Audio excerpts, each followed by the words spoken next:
the members of Congress, but especially I want to thank the Gold Star families whose children gave the ultimate sacrifice at Abbey Gate. Our report came out today. It's over 300 pages. It's a historic document. It's not a political document. It was a document designed to get to the truth. As a former federal prosecutor, integrity and credibility was my paramount objective. Follow the facts and the law wherever they take you. Start with the witnesses and build yourself up to the higher levels. And what we found was significant. This was a catastrophic failure of epic proportions. Some say Saigon was the worst. I say this was, for many reasons. The fatal flaw, as we had the chairman of the Joint Chiefs of Staff, General Milley, CENTCOM Commander, General McKenzie, and General Miller on the ground, what was the problem in Kabul, in Afghanistan, at Bagram? Sir, there was no plan. State Department by law has the authority authorized by Congress to come up with a plan of evacuation known as the NEO. State Department wholly failed in that responsibility. Don't take my word for it. The fact is, the plan wasn't even initiated until the Taliban had overrun Kabul and were on their way to the embassy when Ambassador Wilson, charged with coming up with a plan and initiating it, fled to the airport, KYUU, leaving his employees behind, leaving the Afghan people who put their lives on the line behind. Thousands of classified documents, just like at Bagram. $7 billion of equipment in Bagram. He leaves his troops behind. What a coward. What happens after that? The Taliban is put in charge of the first checkpoint to check American citizens, Afghan partners and allies, and the women and children left behind. The Taliban is given the authority to say, no, you cannot go behind me. We have the testimonies of the beatings. If they got past there, then they had our consulates. Very few, by the way. Then what happens on that tragic day? Predictably, when you don't have a plan, you plan to fail. This was a failure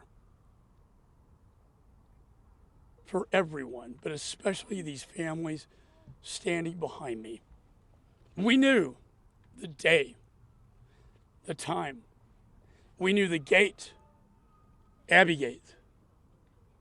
Yet these Marines were sent in, unprotected, left out to dry by their government, asked to stand by their sworn enemy, the Taliban, to defend this airport.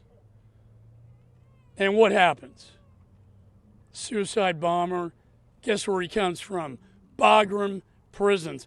Thousands of ISIS-K released. By the way, some have entered the United States. Bomb goes off. 13 servicemen and women killed. 170 Afghans killed. 45 Americans and Afghan civilians wounded.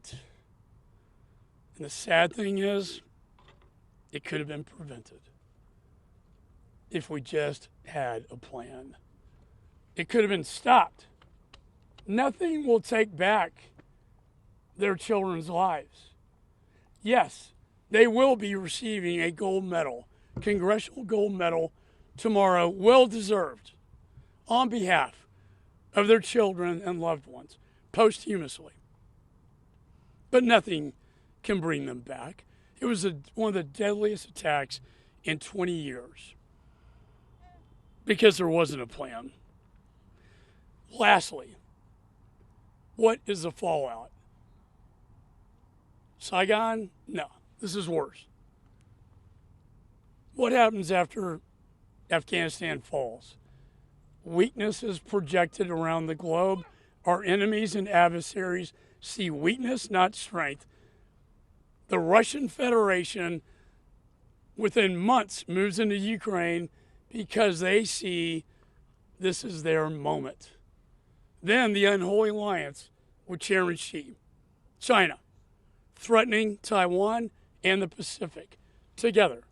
Then, in the Middle East, the Ayatollah raises his ugly head with his proxies, Hamas, Hezbollah, Houthi rebels, all as a result of Afghanistan. It all goes back to Afghanistan. Finally, where a failed foreign policy meets a broken border policy at our borders, 8 ISIS enter the country, now under detention by the FBI.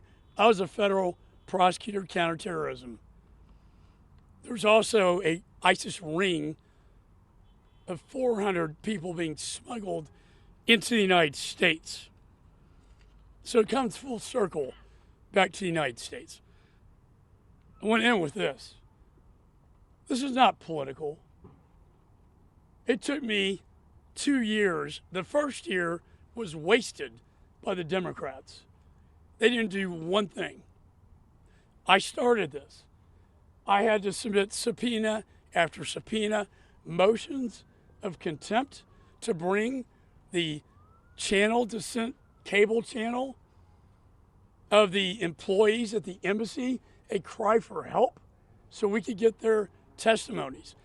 Secretary Blinken, to this day, refuses to take one day out of this month to come before the American people and these families. But he doesn't have time. Just like Joe Biden didn't have time on his watch at Dover. I don't have time for this. This is a disgrace. And I will hold him in contempt if that's what it takes to bring him before the American people, because they deserve the answers. All roads in this investigation lead to the National Security Council. Very clear from all the testimony that Mr. Sullivan, Jake Sullivan, who's the chairman of the National Security Council, was in charge of these decisions being made. That takes our investigation right into the NSC and right into the White House itself. I intend to continue this investigation after the election, not in a partisan way, but because the American people deserve the truth so that this never, ever happens again. So with that, I want to give families some time to speak. Jim McCollum, father of Riley McCollum. And then after that, we'll hear from Mr. Brian Mast. We'll talk, the veterans, for God's sakes, was it worth it? PTSD they go through, and now this. I want to thank Brian Mast, chairing the Oversight Committee. Did a phenomenal job. And I want to thank Mike Waltz, another Afghan veteran. Thank you. So with that, we'll hear from the families. Jim.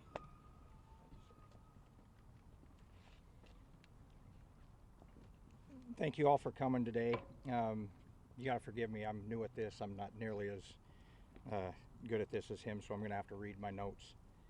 I'm here with my daughters, Royce, Cheyenne, my grandson, Cameron. I'd like to take a few minutes and definitely thank Chairman McCall, the House Foreign Affairs Committee, Leslie Shedd, all those that worked on this committee to bring this report forward. I'd also like to acknowledge and appreciate Marlon Bateman for he's helped us navigate this process. We're all new at this. We don't know what we're doing. We've been thrust into a position that none of us wanted to be in, and Marlon has been a rock for us to help us get through this process. This report is really important to me and my daughters for the following reasons. 3 years ago tomorrow, September 10th, was the last trip my son Riley took home to Wyoming.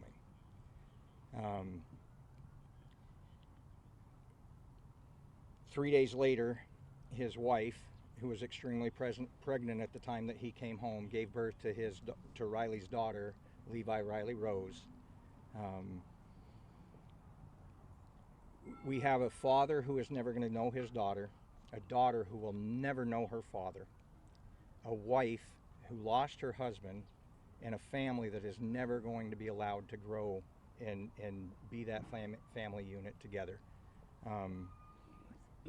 The ramifications of what happened on 8/26/2021, it's not just a ripple effect, it is a tidal wave of the travesty that came from that moment. September 11th was more than just the beginning of a 20-year war or a conflict in Afghanistan. August 26th of 2021, the culmination of that 20-year long conflict ended in the loss of 13 lives. It didn't have to happen. It didn't have to be that way. It was preventable.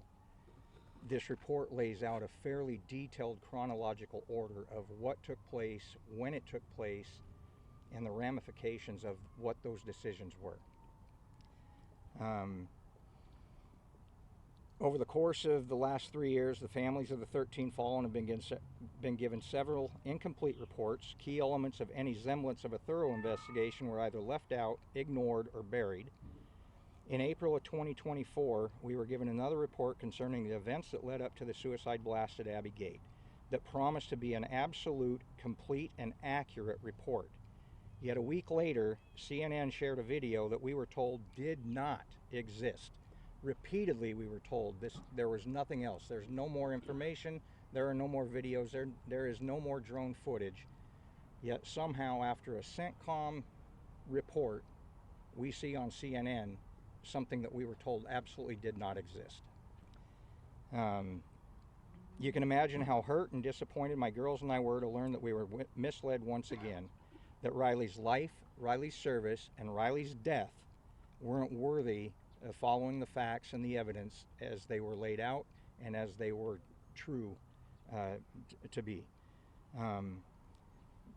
This report provided confirmation of things I knew, shed light on things I suspected, and pointedly detailed things that I was not aware of in regards to the missteps, the failed leadership, and the decisions that ultimately led to the collapse of Afghanistan, the Taliban takeover, and the preventable murder of our 13 heroes. Please don't forget our 45 wounded and the countless Afghanis that lost their lives in that blast. The truth no longer resides in Washington, D.C. or in current politics. The media no longer seeks the truth without political motivation. Character or conviction are absent. Rather than step forward and provide the truth, regardless of consequences, our military personnel, elected and appointed officials hide behind committee protections, department protections, and often downright refuse to be interviewed. America deserves better, and our 13 definitely deserve better. April 14th, 2021 was the date the Biden-Harris administration put into motion a series of decisions and events that ultimately led to the death of my son and his 12 brothers and sisters. I urge every American to read this report. It shouldn't be one-sided, pitted against the other with heels dug in deep, unwilling to accept or acknowledge the findings. Every American should want, expect, and demand the truth as to what happened in Afghanistan at Abbey Gate. Please ask yourself, has the media and the current administration been honest with you about the events leading up to 8/26/2021? Again, thank you, Chairman McCall, the House Foreign Affairs Committee, for the work that you've done and continue to do. I hope you will continue to ask the hard questions and follow the facts wherever they lead. And with that, I'll move on. Next, you're going to hear from my newfound friend and one of my heroes, honestly, long before I ever met you, from Florida. Please welcome Brian Mast.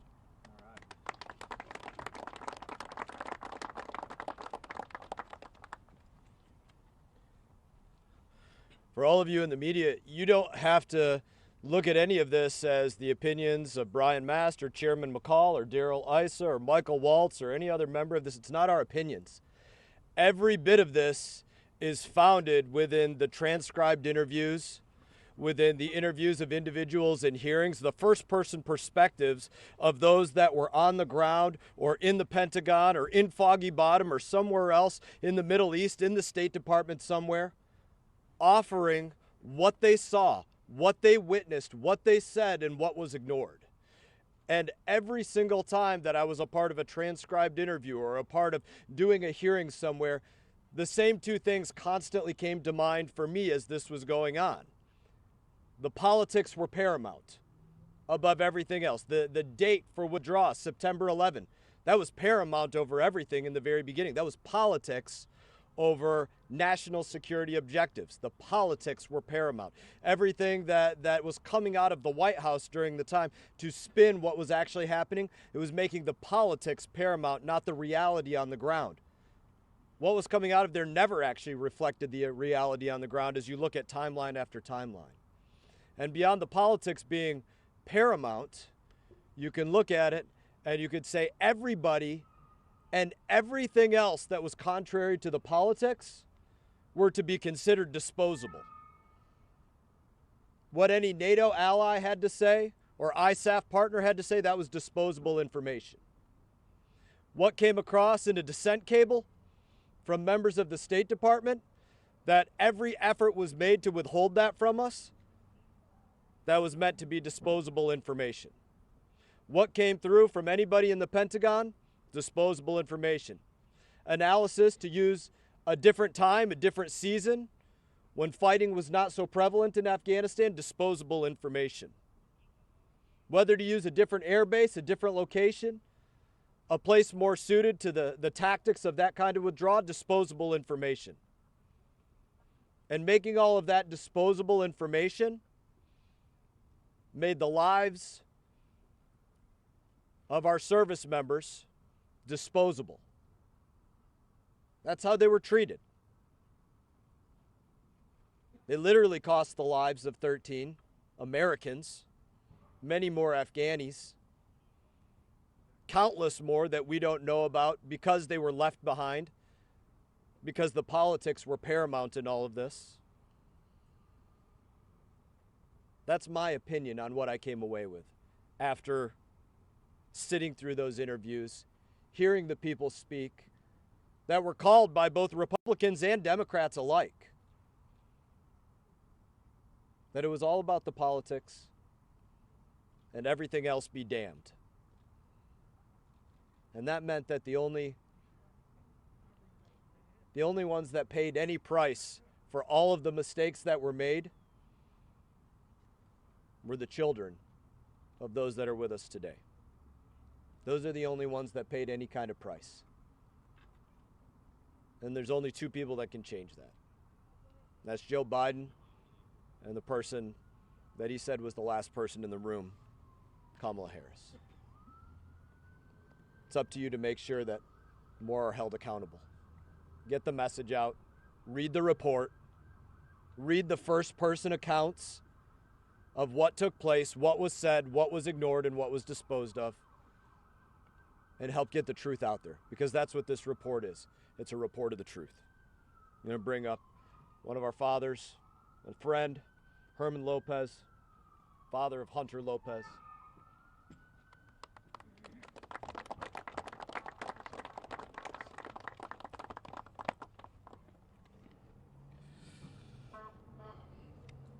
Good afternoon. With the release of this report, I, along with anyone who has read it or will read it, shall understand and realize that this is just a beginning. It's a beginning of understanding of the events that led to August 26, 2021,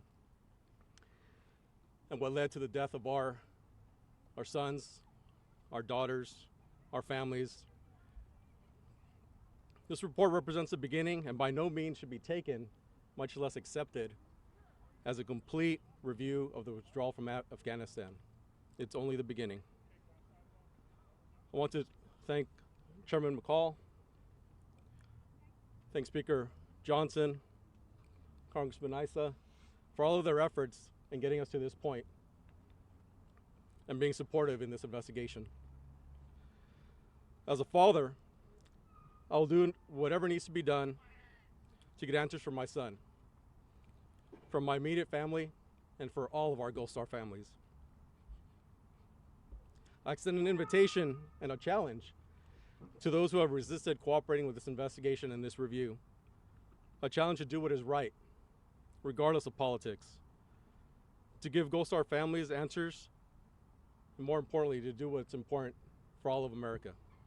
Thank you.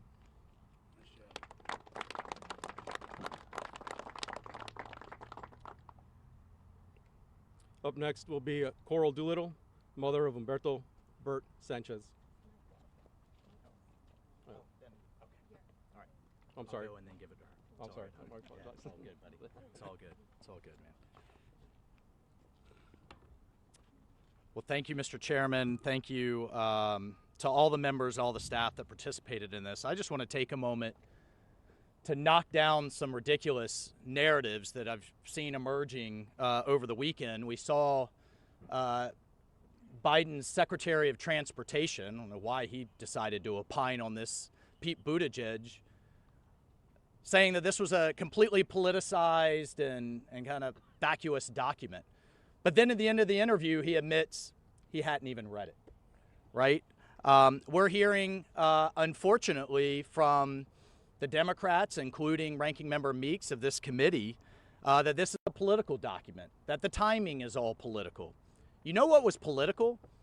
The fact that the Democrats were in charge of the House of Representatives all of 2021 as this happened, all of 2022, not an investigation, not a single interview, not a transcribed sit down, not even a round table, one hearing. One hearing, then to be forgotten about it. Because the reality is they want this swept under the rug. Chairman McCall and his team and this committee couldn't even get started until last year. So too often in this town, people like to point to things that are happening that we're looking into as political, when the reality is what didn't happen, what wasn't looked into, what doesn't want to be talked about is truly what's political. And sweeping this under the rug and pretending like it never happened, like their lives didn't matter, like the 20 years that we invested of time and treasure and heartache into keeping this country safe by fighting that war over there rather than here on the homeland didn't matter. That's what's truly and sadly, tragically political. But then the other narrative, well, this was President Trump's fault. But let's rewind the clock and look at some facts.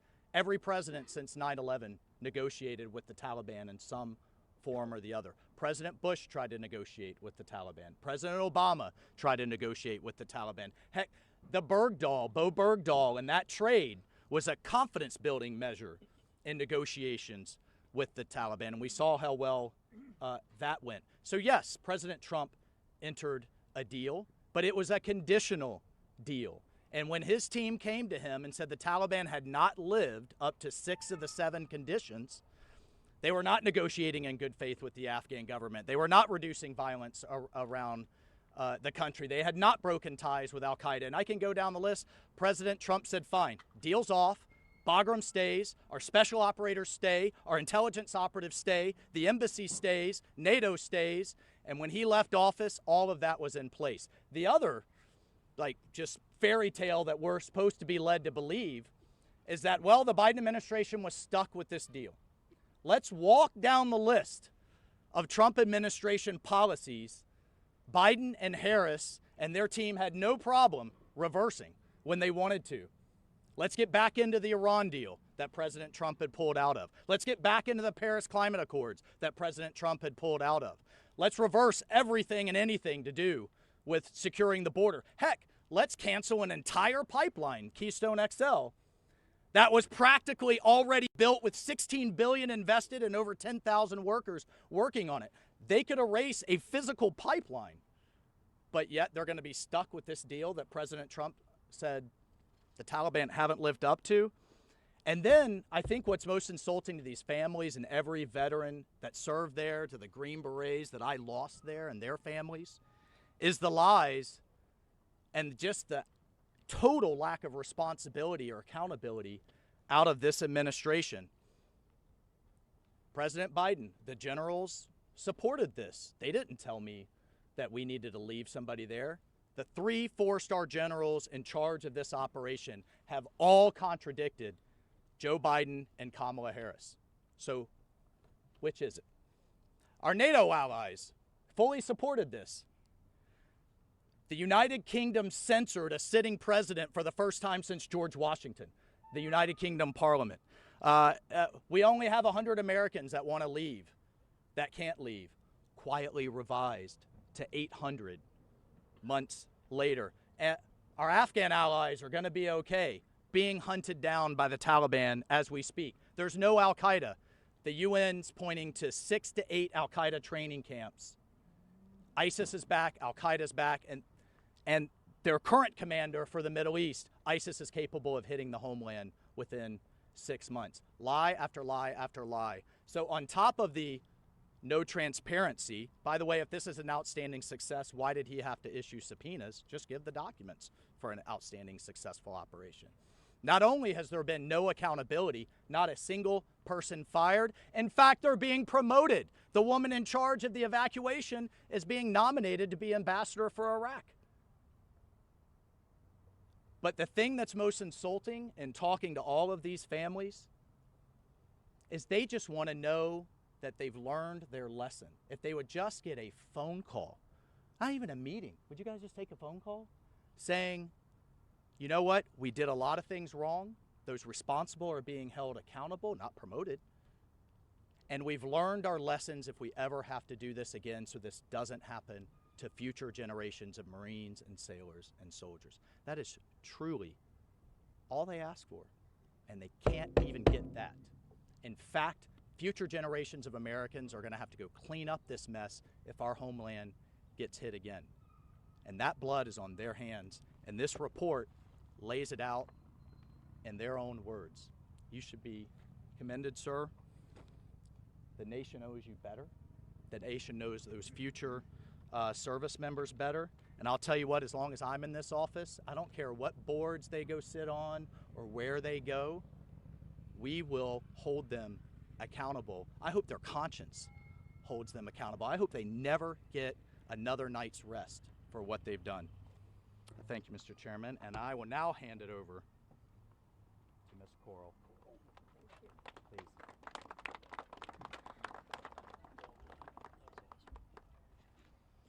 Good afternoon, everybody. I'm not gonna give you dates, and I just gonna ask you to read the report. I'm so thankful that all this press is right here today, because at this point we're not red and we're not blue. We are just parents, grieving parents, and we lost the best that we have. Last year, I remember coming to this same place and listen for the first time to the hearing, and it really breaks my heart knowing all the things that they couldn't be changed and done the right way, and they just let our kids die. They just send them to die. They did not protect them.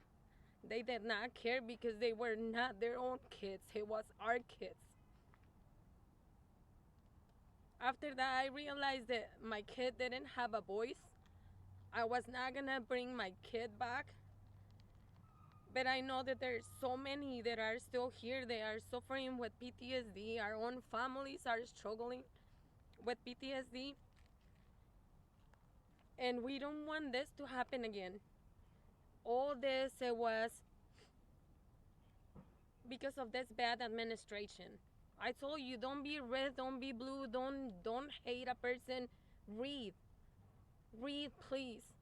This past 3 days, I have been reading the report, even when I was in some of the hearings, and just the way that they lay it down, it makes you understand all the mistakes that they actually did.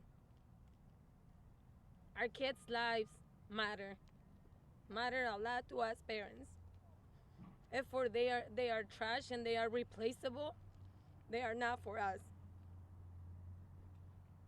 My granddaughter is never gonna enjoy a day with his uncle.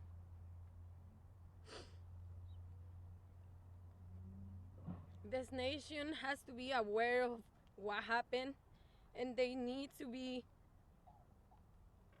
people accountable for all the mistakes that they did. And if you read the report, you're gonna get your own conclusions. The last person in the room that now wants to be our president is not the right person to lead this country. We are gonna have more Gold Star families. We are gonna have more Marines and soldiers dead because of this administration.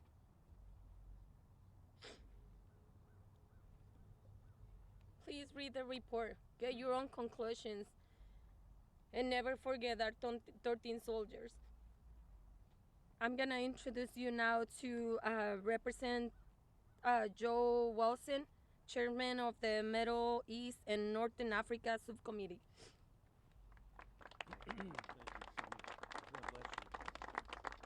And ladies and gentlemen, I'm so grateful to be here. It's so inspiring to be with the families of the persons who were killed needlessly at Abbey Gate. Being here today, I'm here as a member of Congress, but I'm also here as the grateful father of a son, Hunter, who served for a year in Afghanistan. So I identify with the families. Additionally, I've had 31 years service in the Army Guard, and so I knew on August 26, 2021, that Joe Biden lied to the American people about having military support for his actions. There was no letters. He claimed he had letters. The moment I heard him say that, I sent a letter that night to the White House asking for copies of the letters. I've sent a number of other letters asking for copies of the letters. And so the thought that the president would lie to the American people, that the vice president would sign off on the lie of letters supporting by the military, and then in the meantime, with the leadership of Chairman McCall, Brian Mast, we had a hearing where General Milley and General McKenzie said they told the president not to do this. And the consequence of this, and we need to learn from this report, is that this gave a green light to war criminal Putin to conduct mass murder in Ukraine. It gave a green light to Iran through its puppets to conduct mass murder in Israel. And with open borders, we have, as the FBI has identified, an imminent attacks in America of mass murder. This needs to change. Thank you, Mr. Chairman. See, next we have Cheryl Jules, the aunt of Nicole G. Thank you, everyone. Thank you for letting us have a voice here. You know, everything they've already said is something that echoes within all of us. This last 3 years has been a nightmare that if you've never lost a child, you wouldn't understand. You know, our kids, the 13 that were killed, weren't the first ones to be killed in the Afghanistan war, and they're not going to be the last ones. You know, the Taliban didn't get the memo that the war was over. It's not going to end. We have an open border. They're coming for us. It's never going to end.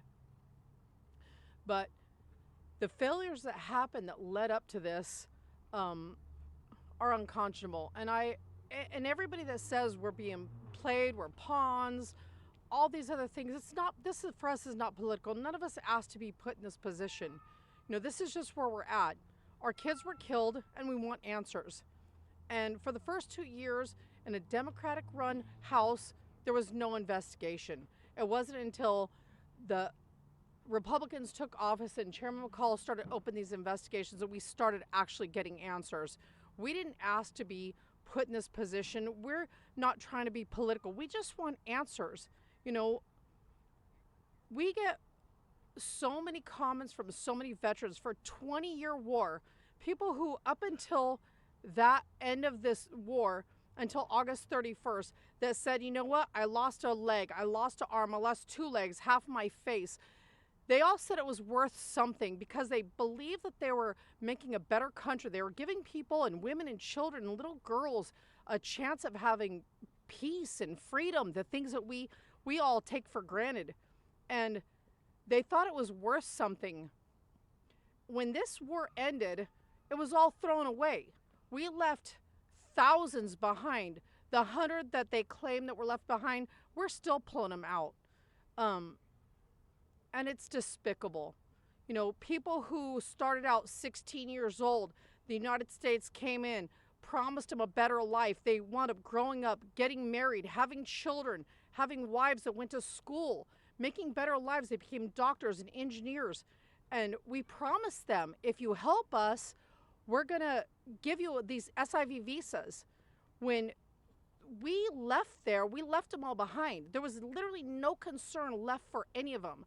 We barely had any concern for getting our State Department out of the embassy, much less boots on the ground who are there protecting them. There was no concern for any of this. It was just a hardline, self-imposed decision to end this war on the 31st with no rhyme or reason. It wasn't because President Trump with this Doha agreement, that's one of the things we hear. All the tenets of that agreement were already off the table. And the agreement was if they did these things, we would leave. And they didn't do them. The Taliban did not follow through on that. And I would hope that anybody who says we're being played or this is political, read this report. Just read it. It'll take you all through everything. And thank God, Chairman, you have opened up these investigations and got us some of these answers, because we've been screaming from the rooftops for 3 years. You know, if we can't face the mistakes we made as a country, you know, we're not perfect. We understand that these changes were happening rapidly, but admit that there was a lot that was going on and we didn't have all the answers and we were going with the flow and trying to change things as they went. Admit that, admit the faults we made and make corrections, because we can't have another Saigon and another Benghazi and another, you know, Kabul. We can't have that keep happening. We've got thousands, millions of men and women, our kids around this country that are believing that this government has their back. And in this instance, they did not. Their only concern was leaving by August 31st at any cost. And we just can't have that.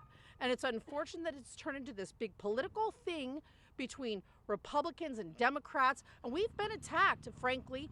We've been attacked by people, death threats, everything else, saying we're being played and pawns and all this stuff. But you know, the reality is we haven't been reached out to, not at all, by this administration. They want it to go away. They don't want to think about it. They don't want to face it. And if they can't face it and admit the mistakes, it's not going to change. And we're going to have more kids coming home in flag-draped caskets. And we just need to make some changes. This can't continue to happen. That's what I have to say, and thank you for listening. Next is Tim Burchett. Thank you. Thank you, sir. I appreciate it. I'm going to bring my guest with me, Mr. Chairman, if that's all right. Thank you all for allowing me to be here, Mr. Chairman. Thank these members. And if the families could get up a little closer, I want y'all to get a look at them. You get a look at us all the time, but they're the ones that are that we need to be focusing on. Before I say anything else, I wanted to recognize the mama of Staff Sergeant Ryan Canals, who's here with me today. Thank you, dear, for everything. Thank you for being my friend. Ryan was one of the 13 U.S. service members killed in the Afghanistan withdrawal, and I have a daily reminder when I drive out on the Ryan C. Canals Memorial Highway. It fronts on my farm there in Corrington. Nothing compares to the pain and loss this family feels. I feel a twinge every time I drive by that sign, but then it leaves me, but it never leaves the family. My mama lost her brother in the Second World War, and till the very day she died, she still, it seemed every other minute, something would come up about her brother Roy. The pain never leaves. This administration butchered this operation. The report today had 5 basic points. They were determined, hell or high water, to withdraw from Afghanistan no matter what, and no matter what the cost was. The Taliban had already violated the Doha agreements, so we were not under any obligation to withdraw this quickly. Don't let them lie to you. They continuously lie to you about these facts. This administration prioritized optics over safety. The lack of planning created an unsafe environment at the Kabul airport, which resulted in these 13 brave service members being killed, including Ryan. This withdrawal degraded U.S. national security. The Biden administration lied to the American people about the withdrawal at every dadgum turn. And on top of everything in this report, this administration they're still sending up to $40 million of your tax dollars to the Taliban every week. Why aren't you all in the media asking the Senate, where the hell is that legislation and why do they keep sending that money over there? This administration needs real accountability. The legacy media in this country ought to be ashamed of themselves for the way they've conducted themselves, especially during this investigation. You know good and damn well if the shoe was on the other foot, they'd be up in our face, and dadgummit, they should be. Thank y'all very much, Mr. Chairman.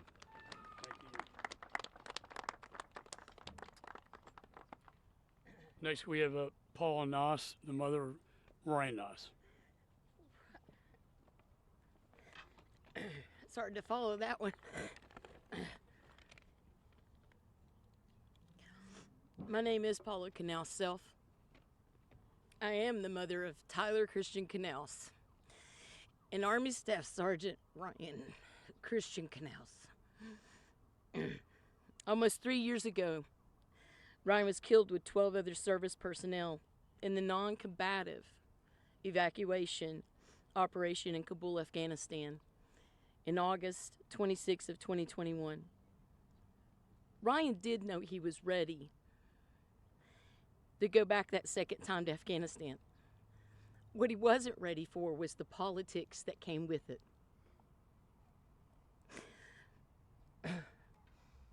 I'm so grateful for the House Foreign Affairs Committee that's led by Chairman McCall that is finally giving our families answers to what went wrong. In my opinion, the U.S. Embassy in Kabul needed to have been closed July or sooner. When our military leaders were recommending this to them, arrogance by Biden and Wilson, thinking that a U.S. embassy could stay open in a hostile environment with the Taliban taking province after province by August, is politics over military planning.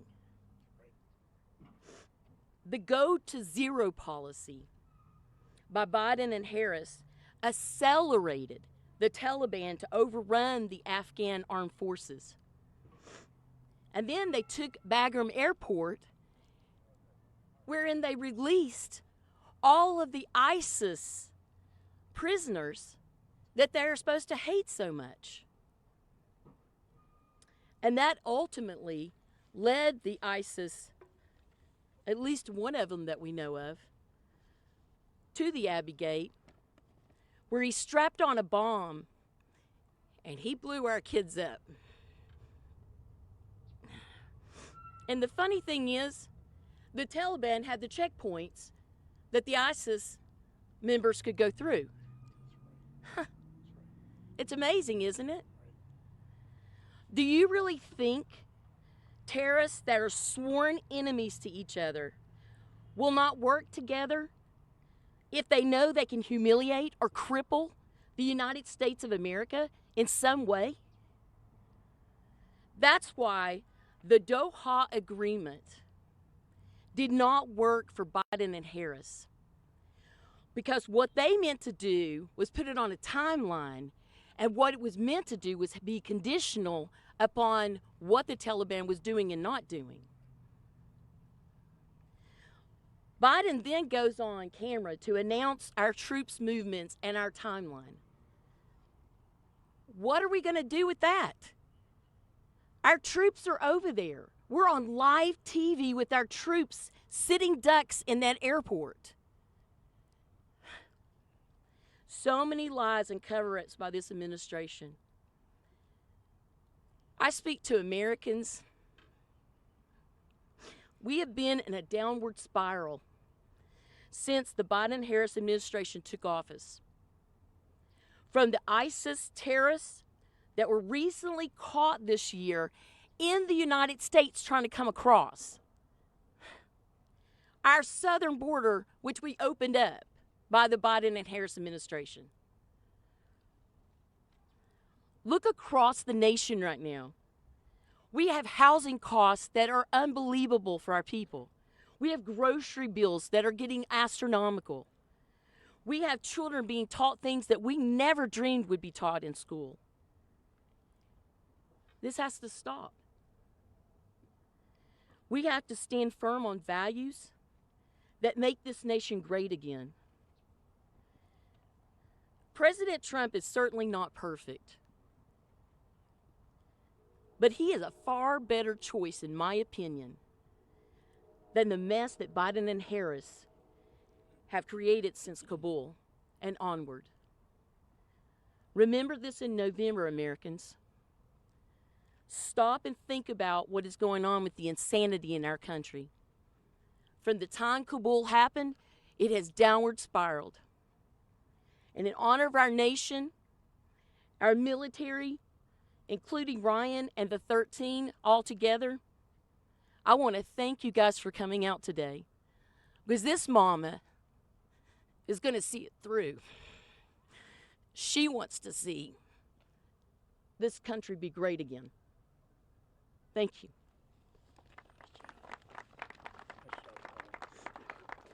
Mr. Daryl Isa, would you come up, please, sir?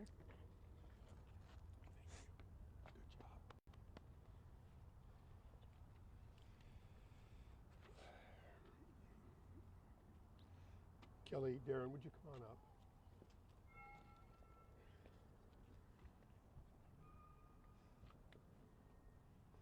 They'll speak next, and I'll try to be brief for that reason, because it's not about the politicians here. It's about the families who don't have accountability. This interim report is just that. It's not a final report, and it will never be a final report until these families don't just have all the answers to what happened. They have most of those. It's to where they have the knowledge that this, to the greatest extent possible, will create a change to prevent it from happening in the future. Congress, in its oversight role, is known for two purposes.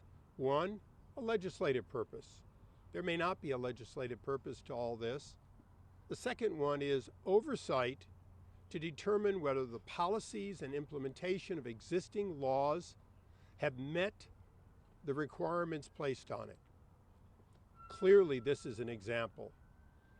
As earlier you heard, like the fall of Saigon, like Benghazi, doesn't necessarily create a new law, but it does create an understanding that there need to be changes in procedures if we're going to prevent this in the future to the greatest extent possible. Remember, the withdrawal of Afghanistan had all the time in the world to plan. We had the military might to do whatever we wanted to and needed to. We had the entire NATO allies at our available call. It wasn't D-Day. We weren't going into a fortified area. We had the time, place, and capability to have a withdrawal that had no fatalities. And that includes not just the 13 and the 40 plus, but also the many who in fact are not counted here today, the Afghans. Remember, most of those people who died that were Afghan Americans or Afghans were in fact people who had earned the right to come to the United States, had gotten through the lines and were trying to board aircraft to help them. They will not be easily counted except by this committee now and in the future. So I want to first remind people that there is a change that needs to occur that must first have an administration willing to provide the information and a recognition that change is necessary. And if this administration won't tell you that a change is necessary, and they've had 3 years to the day to do it, then the next administration, no matter whose name is at the top, must be held to make those changes. That's what we're here today to talk about. That's what we're here for you to report on. That requirement that we make the change. And by the way, this is not an impossible change. I want to just close by noting that one after another of the members who have been honored to introduce the families have for the most part been people who served in the military.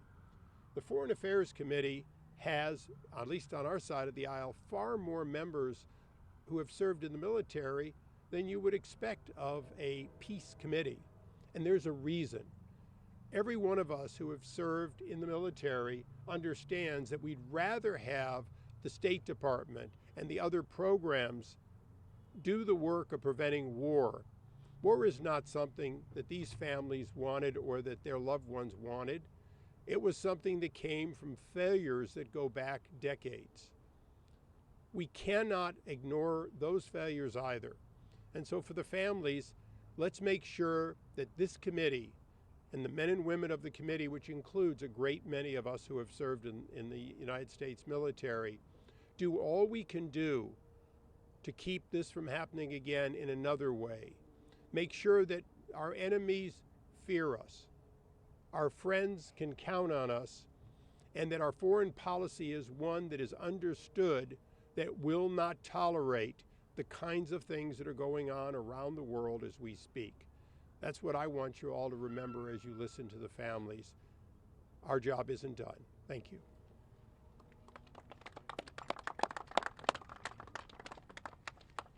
Good afternoon. My name is Kelly Barnett. I am the mother of Staff Sergeant Taylor Hoover, Taylor's mom. I want to thank Chairman McCall. I want to thank the committee members. I want to thank Leslie and the staff. They've had so much pushback. They keep going. I'm so appreciative of them. Thank you for standing with us in our search for the truth. And that is in regards to the chaotic, disastrous exodus from Afghanistan. I want to thank you all, media, for being here, for attending and reporting. I urge all of you to read the report in its entirety. I urge the American people to read the report. I will give you my takeaway. I'm Southern, so stay with me. I'm going to just give you an analogy. So the men and women over there, the servicemen and women on the ground, they were given an order to dig a ditch in a swamp with no shovel, no bucket. Impossible. And then they were told, don't worry, we got the alligators. They're going to watch your back from the snakes that are coming up behind you. Makes no sense. Makes no sense.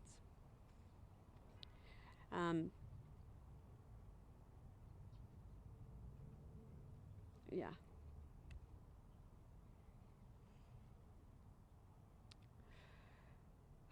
Anyway, yeah, that's the best way to give you how I felt from reading that section, which was the most important section to me. Those men and women, they did their job. They did it 100%. They did other people's jobs. They did the job of the State Department. They were ready. They were Marines. They were soldiers. They were Navy corpsmen. They were ready. They did their job.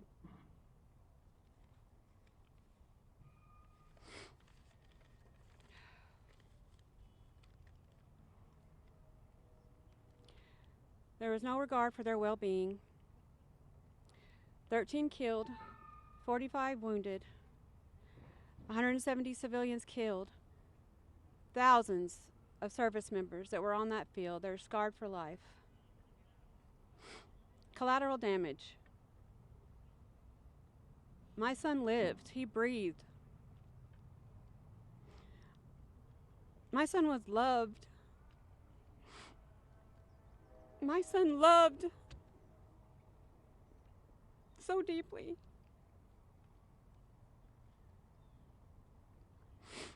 Collateral damage to the Biden-Harris administration. It was a success to them.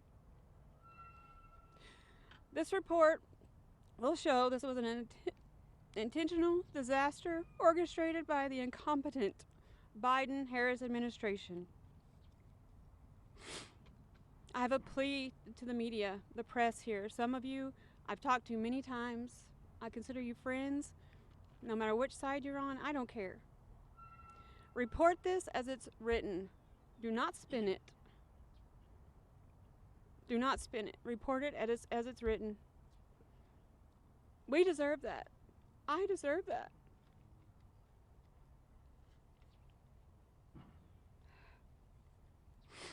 These men and women that came back, that have to live with us every day, they deserve that. Tell the truth.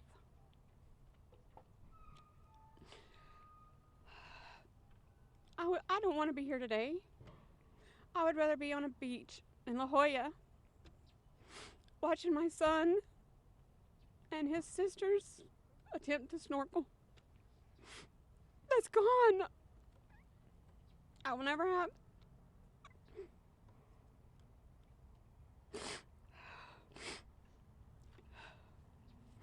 I'm a Gold Star mother. Love me or hate me.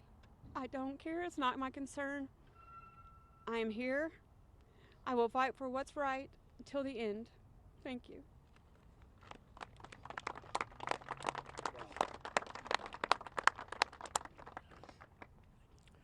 And I'm Taylor's dad. Thank you all for being here. We're grateful to Chairman McCall, to Congressman Issa, to Congressman Mast, Congressman Waltz, who have all stood in the breach with us during all of this. This started just a little over a year ago, where we dug in and trying to find those answers. With this report coming out, the third or fourth or fifth one, whichever it is now, there are many, many questions, one of which is why were our kids left out on an island by themselves? They were the best of what this country has to give. And our military leaders let them down. I won't be as nice as the chairman was. I'll go after General McKenzie. I'll go after Secretary Austin. None of them threatened to quit. None of them threatened to give up. None of them stood up and said to the president and the vice president that you're wrong, that you can't do this. And I'm certainly not going to stop going after Secretary Blinken, who is the Secretary of the State Department. And it was his crew and his cowards that set up that fateful day. They can't even get out of the embassy in time because they wanted to play politics. They wanted their day to stand.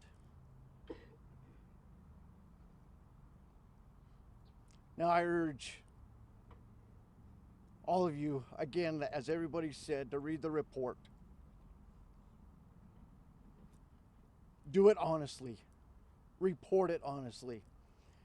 And if you still think after reading the report that this country can stand 4 more years of a Harris administration, in my opinion, you're sadly mistaken. We can't have any more. We can't have any more of our wounded who stood in the breach and said, here I am, take me. We can't have 22 a day because of the PTSD that they're all dealing with. and being left behind by this administration. We have to do something. We call for change. It's being worked on, and call on Congress to not let us down and keep the pedal to the metal and keep going. This country deserves this. Our 13 families deserve this. Our veterans and our wounded veterans deserve this. Thank you.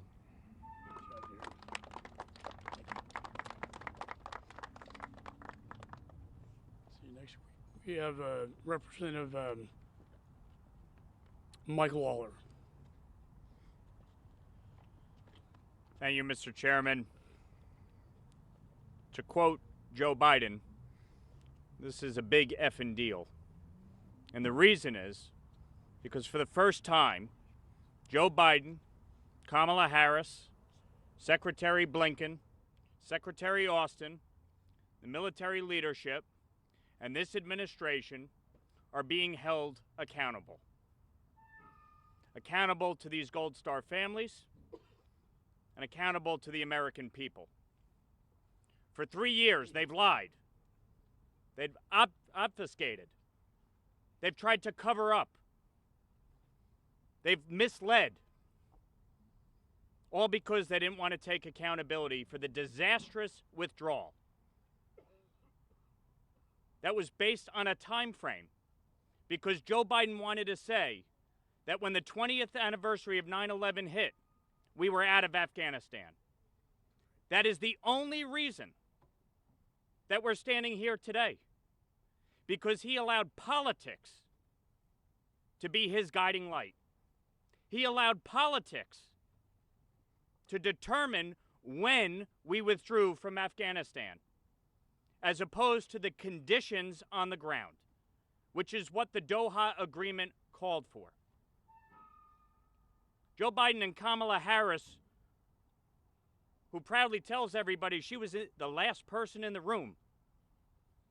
Joe Biden and Kamala Harris own this. 13 U.S. service members are dead because of them, period. Full stop. What this report tells us is very simple. This was preventable. It did not have to happen. That's what this report says. And I encourage every American to read it, to understand the facts and the information, not from the elected officials, not from the members of Congress, but from those who gave firsthand testimony, sworn depositions and statements outlining one disastrous decision after the next. 13 U.S. service members are dead today. Their families never get to enjoy their company. Their children don't know them, don't get to experience the holidays, don't get to experience time on the beach as Joe Biden did as the 3rd anniversary hit. They don't get to sit in a mansion like Kamala Harris did on the 3rd anniversary. Disgraceful. Kamala Harris wants to be the President of the United States. She wants to be Commander-in-Chief.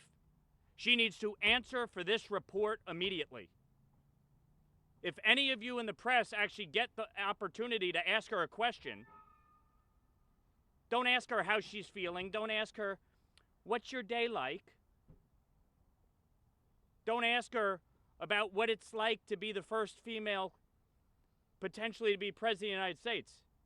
Ask her about this report.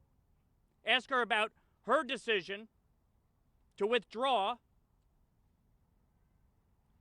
in advance of 9/11. That's what you should be asking her about. So I want to thank Chairman McCall for his effort to uncover the truth,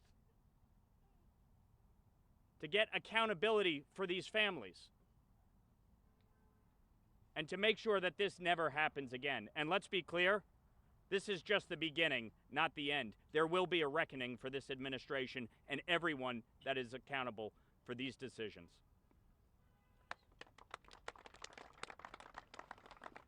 Next, we have Mark and Jacqueline Schmitz, father of Jared Schmitz and a stepmother.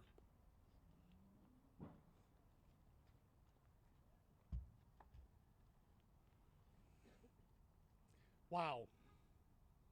3 years, 3 reports, and we're now finally getting names. We are now getting a little bit closer to getting the answers that we've been fighting for. The most disheartening part of this, besides obviously losing our son Jared, and the devastating loss of the other 12, and the horrific, catastrophic injuries sustained by 45 of our own, and the countless Afghans lost. Most disheartening thing besides all that, unfortunately, is our Democratic Party, in my opinion. They've had 2 years to start investigations looking into this. Wasn't important, didn't care. When we have hearings, I've watched every one of them. I listened to the softball questions being lobbed up from the left side, instead of actually getting down to brass tacks and getting the answers out of the witnesses that they're actually asking questions of. You hear it from every Republican. Last time I checked, our military is not out there defending the Republican Party. They're out there defending all of us. And the fact that this has become a partisan issue blows my mind. It should never, when it comes to the military, ever be that way. I've been on this earth for over 5 decades now. I remember my grandfather, my father telling me stories about George C. Patton. I remember General Schwarzkopf. Where are those generals? I don't have a lot of good thoughts about the ones we've got going right now, because those 2 generals been issued the orders that our current generals got by Joe Biden and Kamala Harris, would have slapped those stars down on that desk right then and there and said, hell no, I'm not doing it. They let this happen. They let our 13 kids get murdered, sacrificed out there.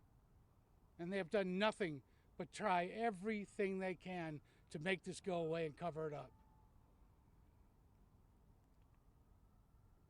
There are Gold Star parents you don't want to piss off because we don't stop fighting. And I'm one of them.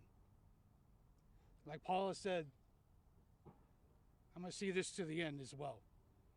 Things have got to change. We have got to get the government back the way we used to have it, where the Democrats and the Republicans can work together, especially when it's something to do with something like this. It's ridiculous. I don't want to take all the thunder. I'll give it over to my wife, Jacqueline. Thank you. I really just want to talk to those families, those moms and dads, those other maybe soon-to-be parents out there that don't really know anything that's going on. I'm hoping that you guys as the media can really open up. I hope that and share what is really happening. I hope that people will actually read this report. I encourage anybody to. We still have small children at home, and I think Coral said too, like, we're all struggling. It doesn't just end with the murdered service member or those veterans that are hurt, both physically as well as emotionally. It goes all the way down to our kids. And it's really hard to parent your kids and tell them to do the right thing, not to lie. The little things, right? We all have hopefully had kids or are raising kids at this time. You can't sweep stuff under the rug, because guess what? Parents typically always find out. And we will get to the bottom of this. That's all I have to say. Thank you. Thank you.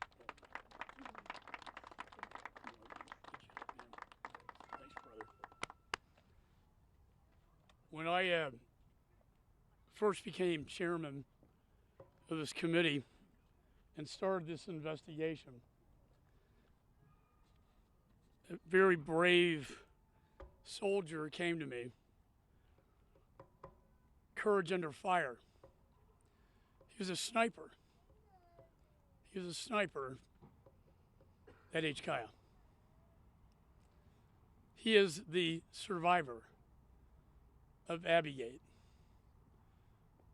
He is my hero, and he is my friend. And I want to recognize Tyler Vargas Andrews.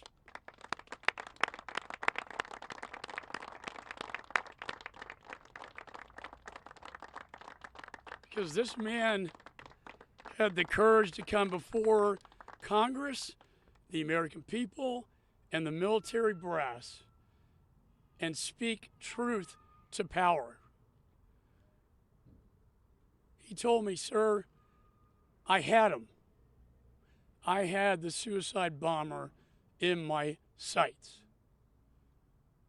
I was not given permission to engage the suicide bomber that could have prevented this entire disaster. CENTCOM, as a result, reopened their investigation. I received the briefing. I requested the families receive the briefing. I want this to be declassified, protecting sources and methods, but I want the American people to see it, and I want this man to be briefed by CENTCOM so he can see with his own eyes the pictures, to be able to tell us the truth about what really happened that day. So, sir, it's been an honor to get to know you. I appreciate your courage and your strength.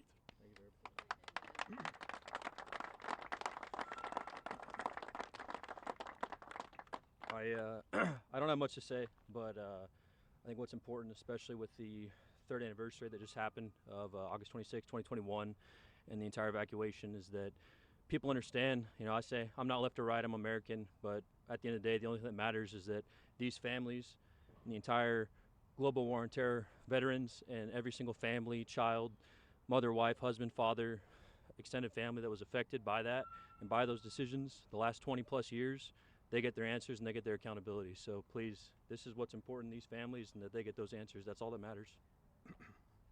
Thank you. We're going to meet afterward. I know we have time for questions. I want the families to participate. I don't want this to be just about the members of Congress, because they have stories to tell as well. So, questions?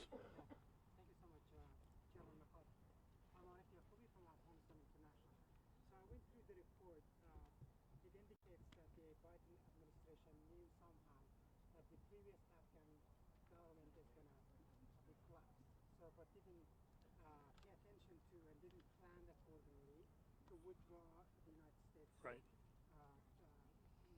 Embassy staff and other people. So how they knew it, when they knew it, what is your finding? And the second question is that there are so many Afghans who work with Americans side by side, and they supported Americans on the ground. So they need help, and they ask for help over and over and over. Yeah. What are the next steps for them Yeah. to be helped somehow? We need to get them out of there. But you know what? This administration broke the promise we gave to them that if you fight with us, we will protect you. What did this administration do? They betrayed them, and they left them behind. And you know what? When they took over the embassy, when they took over Bagram, they got the biometrics on our Afghan allies and partners, and they go door to door, as you know, and check the fingerprints. And if they get a positive identification, they're then imprisoned, tortured, and in some cases, executed. We owe it to them. Otherwise, what good is our word? The United States of America. What ally is going to trust us if this is how we treat them? I will tell you on day one, as Mr. Waltz, this was a political decision, no question. You can see now they're blaming it on the Doha Agreement. The Doha Agreement was in violation. That is why President Trump kept the 2,500 troops, 6,500 NATO, the contractors, air power. On day one, the decision was made to go to zero. What does that mean? Everything comes out. The Afghan army, military was defenseless at that point. But don't take my word for it. Look at the report. President Biden's spokesperson himself said that Doha was immaterial to the evacuation of Afghanistan. This was a political promise on a political timeline, and now we see the victims of politics.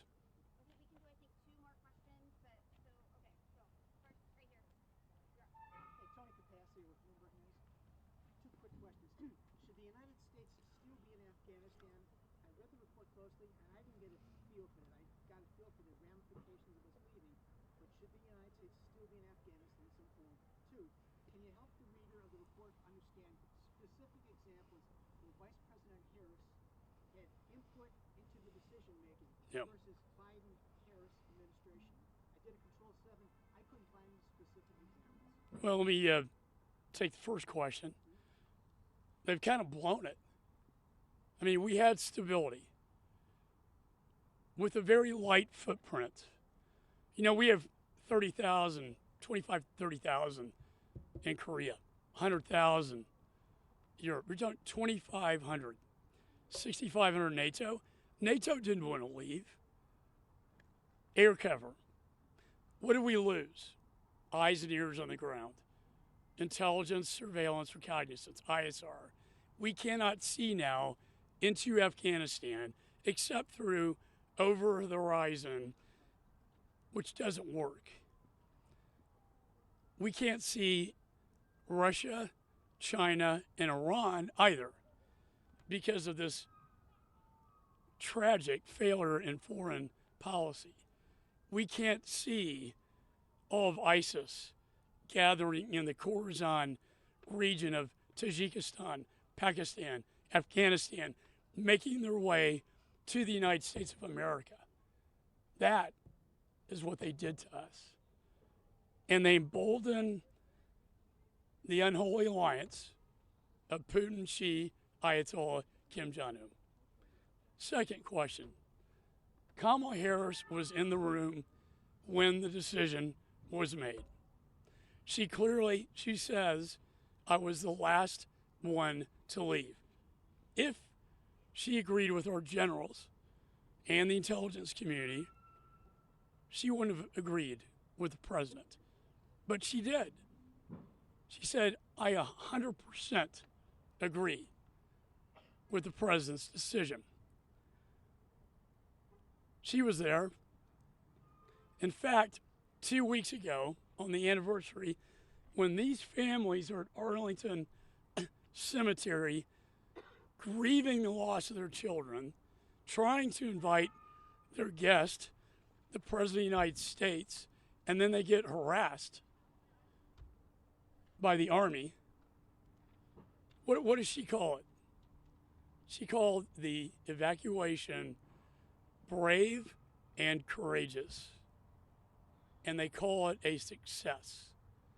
If that is a success, they have no sense of reality. And that was the bottom line with the failure, was the reality on the ground versus the fantasy in the NSC and the White House. And they never came together to protect their children. Thanks.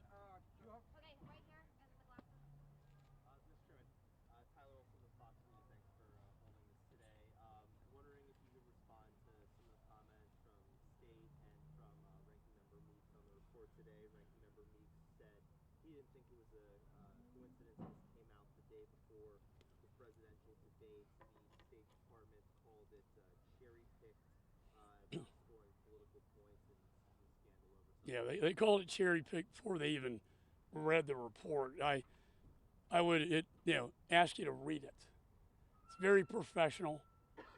The idea that this was political, like Brian Mast, or was it?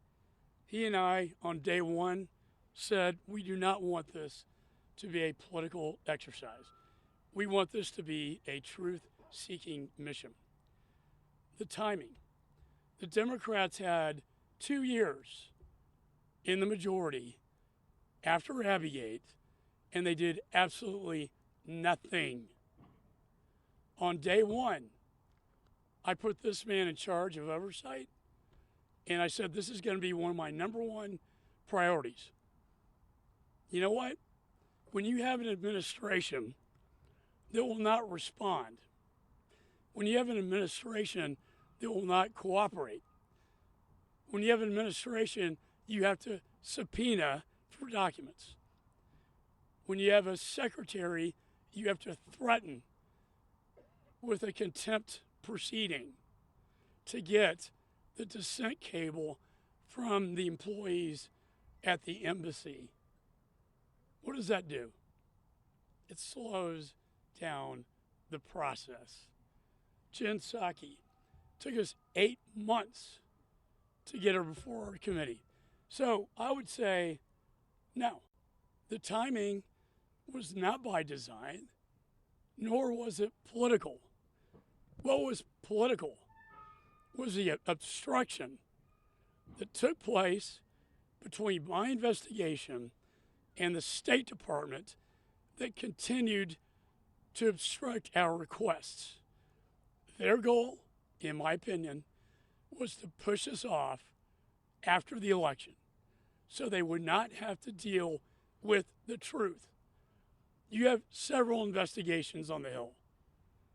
This investigation is the one they fear the most because they know they were wrong. Mr. Mast. Yeah, I would just say you can look at it simply administratively. Looks just like a hearing when you're looking at the transcribed depositions. Republicans are asking questions for 30 minutes an hour. Democrats are asking questions for 30 minutes an hour. Just like when you're in the hearings, Republicans are asking questions for 5 minutes. Democrats are asking questions for 5 minutes. We're choosing witnesses. They're choosing witnesses. We're choosing witnesses together. And some of the most damning testimonies came out of the questions from Democrats. Nothing about this whatsoever was cherry-picked. It was, again, it's just the fact that the facts point to this was driven by politics. Everything else be damned. That's what everything points to, whether it was a Republican or a Democrat asking the question or giving the answer. Congressman, thanks for doing this. And a question to your point on for the Gold Star families to answer is one of the points that you guys have made a lot is about how several of you have not received a lot of the personal effects of your children. Yeah. And so I'm wondering if any of you would be willing to talk about that and the experience that it's been in trying to obtain these things, why these are being denied to you, and then bigger picture, if there are other changes. I think all of you have said there's a lot more work to be done here. What more are you looking for in future reports, future investigations on this? When the families came to me with this, we immediately sent a letter to the Secretary of both State and Defense and the White House. Please return the personal effects of the family's children. To me, this is one of the most egregious violations that they can't even get their children's personal effects. But I would like for the families to speak to this. I'll say on the behalf of Sergeant Nicole G's family, we just asked for her cell phone. You know, for months while she was deployed, we kept hearing, I can't wait till I get back and I tell you everything. She's taking all these pictures. She's on a Navy ship deployed. And, you know, they're in a skiff. She can't send pictures. But for the last 6 months of her life, we don't know what she did. You know, the last pictures we have are all we'll ever have. She'll never grow up. She'll never get married. We'll never see her any older than 23. Those last pictures that she took while she was deployed and stopping in, you know, Greece and Jordan and Oman, you know, we'd love to have those pictures to see her smiling, her videos with her and her friends. We'll never get those. You know, we've asked for those phones. Many of us have. We haven't received. We get one excuse after the next. This was destroyed, that was destroyed. Oh, it happened, you know, because of biological matter. You know, we know that's not true. I know specifically because of Nicole's injuries were from the neck up. She wasn't on the phone. You know, there's no reason except for whatever reason they've come up with to keep all of our children's phones from us. You know, there's just no reason for it. We just want to know what their last days were like. So that's my point of view. Matthew, sir, if I can hit the second part of your question, and I haven't discussed this with the other family members at all, but for me, it's Blinken's got to step up. He's got to answer some questions, and the NSC is culpable in this from head to toe, and we need them to start answering questions, and we need to dig a little bit deeper there, and hopefully Chairman McCall's committee will continue to find those answers. But there are several peoples and several entities, and as we uncover more, there's going to be more people that need to step up. And I'm asking them point blank, man, step up, do the right thing. We teach our kids to do the right thing, be honest, be forthright, have character and conviction. I would expect that from our elected and appointed leadership, and so far we haven't gotten that.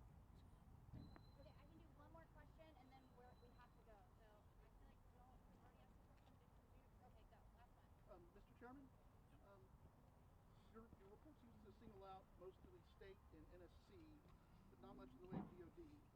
But one of your recommendations is that Lloyd Austin and some other DOD officials should be interviewed.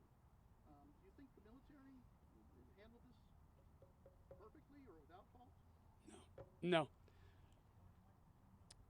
One of the things that frustrated me the most, because I have to work with jurisdictions, was to get answers from the Department of Defense on the snipers. You had 3 commanding officers on the ground. Colonel Whitehead was their commanding officer. I was given access through another committee in a classified context, but I got the answers from him. That yes, Tyler did forward the photographs, that they were forwarded to the command center for review, which initiated the CENTCOM reinvestigation. Those 3 individuals have still not testified. Now, I don't have the jurisdiction, but we did get the letter with 60 questions that we got answers to that we included in the report. Do I think that's sufficient? No. That's why this will continue. I believe Tyler, families, the American people need to hear from these 3 commanding officers on the ground who made all these decisions. The other thing, immediately after Abigate, the Pentagon's answer was this wasn't a single attack. It came from a lot of different points. That's very consistent with Al-Qaeda and ISIS. Unfortunately, the DOD, the best evidence, the photos, they destroyed. They say not intentionally, but the best evidence is now the Marines who were there. What do they say? Sir, the Taliban was firing at us, at Americans. One of the soldiers said the Taliban hit me with a bullet. Now the doctor, upon review by the Pentagon, says it was shrapnel. Now I don't know. I don't know the truth, but they deserve to know the truth. Was there a coordinated attack between ISIS and the Taliban against our troops, against the Marines who were put in harm's way. Why is this important? First of all, it violates the Doha Agreement. The idea Haqqani, Taliban harbored al-Zawahiri, the number 2 guy to bin Laden, says a lot. The narrative we always hear is, oh, well, the Taliban fights ISIS. They're sworn enemies. Well, Mr. Hoover and I talked last night. If this was a coordinated attack, and we don't know till we get all the evidence, what does that say about our foreign policy with respect to the Taliban and ISIS? And should the Taliban be recognized as a governing body? Or should they be designated as a foreign terrorist organization? Personally, I think the latter. But we won't know until the truth comes out. Mr. Mills, did you want to say something too, and then we'll wrap up? Sorry, guys, we're super behind schedule. Well, thanks for coming. I appreciate everyone taking the time. While the report's great, I sit on the Foreign Affairs Committee, I sit on the House Armed Services Committee. And while it gives some facts that maybe people didn't know about, or maybe reiterate facts that they already knew, let's stick to the real bottom line here. There has been no accountability held by Congress. There has been no one removed for command. There's been no one terminated out of the State Department. There's been no one impeached. More hearings and more paperwork does not bring accountability for those responsible for the death of 13 brave heroes. I'm not going to sit here and sugarcoat things as if all of Congress or the U.S. government has done their job. We haven't.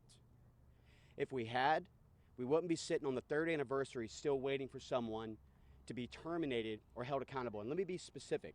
Responsibility and saying mea culpa, I'm sorry, I made a bad call, or Harris's excuse that she was the last in the room or that they feel it's a great airlift success is not accountability for poor decisions where we put politics over strategy and politics over people. This is about these families behind us.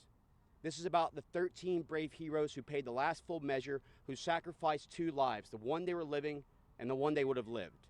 And until we get accountability, and until Harris and the Biden administration, who wouldn't recognize the 13 names in 2 State of the Unions, will take responsibility and accountability for their actions, then we haven't done enough.